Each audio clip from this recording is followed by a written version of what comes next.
Kausapin ho natin ang pinuno ng Department of Public Order and Safety, DPOS ng Quezon City. Paghahanda pa rin po ito sa Miyerkules mga kapuso sa EDSA 40, ika-4 na po anibersaryo po na sa People Power 1. Wala din ba? Si Retired General Elmo San Diego. General Elmo, sir, good morning po sa inyo. Kumusta na kayo, General?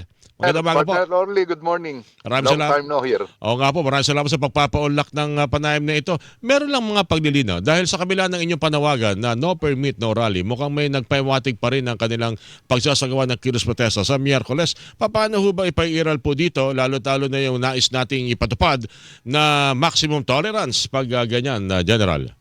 Ganito yun, Partner Orly. Initially, napayagan natin sa People Power Monument. Yung Alright. limang organization. Mhm.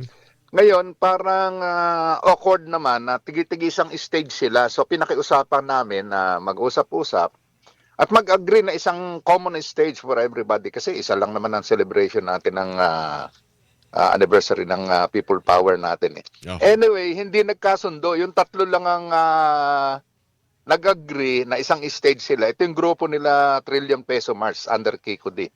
Yung dalawa ngayon, yung KBKK at saka yung Bayan Muna, umayaw sila. Sabi nila sa EDSA, anong araw sila, EDSA Shrine. Ngayon, ang problema, Boss Orly, hindi namin under operational jurisdiction ngayon yung EDSA Shrine. Binigay sa Eastern Police District at saka sa Mandaluyong. So wala kaming tinanggahin na permit. Actually, inilipat yon, Ayun. in-endorse namin sa Mandaluyong. Oo. Sila Oo ang nga nag-uusap ngayon. Wala pang malinaw, pero ang tingin ko, like yung policy natin, considering na yung Batas Pambansa 880, mayroong maximum tolerance na sinasabi. Pero bibigyan ng gobyerno ng ilang siguro oras para mag-rally tapos i-disperse na rin kasi alam mo ang problema natin, tong EDSA masyadong busy yan at hindi naman lahat ng tao gusto sumali rin. Yo po. So maraming maaabala, Boss Orly. Yun ang talagang totoong nangyari rin sa issue ng paghingi ng permit. Yung nga rin kung tutuusin, wala namang problema, mga pagtitipong ganito, pag sa People Power, yun naman talaga ang pinaka paraan para ating gunitain na naging pagtitipon noong 1986 lamang. May pasok kasi. Yan nga problema. May opisina, Yan ang problema. kawawa naman yung mga magtatrabaho, pati yung mga paaralan na hindi ho nagdeklara ho ng walang pasok sa kanilang eskwelahan. Yes, Boss Orly, yun ang challenge nga natin. Gusto namin mapagbigyan lahat, pero siyempre nakakarami, hindi naman sasama ron eh. At tuloy-tuloy ang pasok nila, tuloy-tuloy ang punta ng opisina. Okay, so sa ilalim po ng inyong jurisdiction, itong People Power Monument, wala ho kayong problema. At wala ho kayong hinohold na permit dahil yung sabing itutuloy pa rin, sakop na ho yun ng Mandaluyong. Mandaluyong na ho bala magdesisyon doon, General. Yeah, Boss Orly. In fact, dito sa matagal ang pag-uusap yan.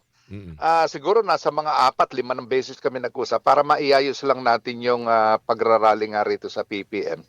At medyo minalas nga bandang huli, merong hindi pumayag na grupo ayaw na sumama. Kaya nagkahiwalay.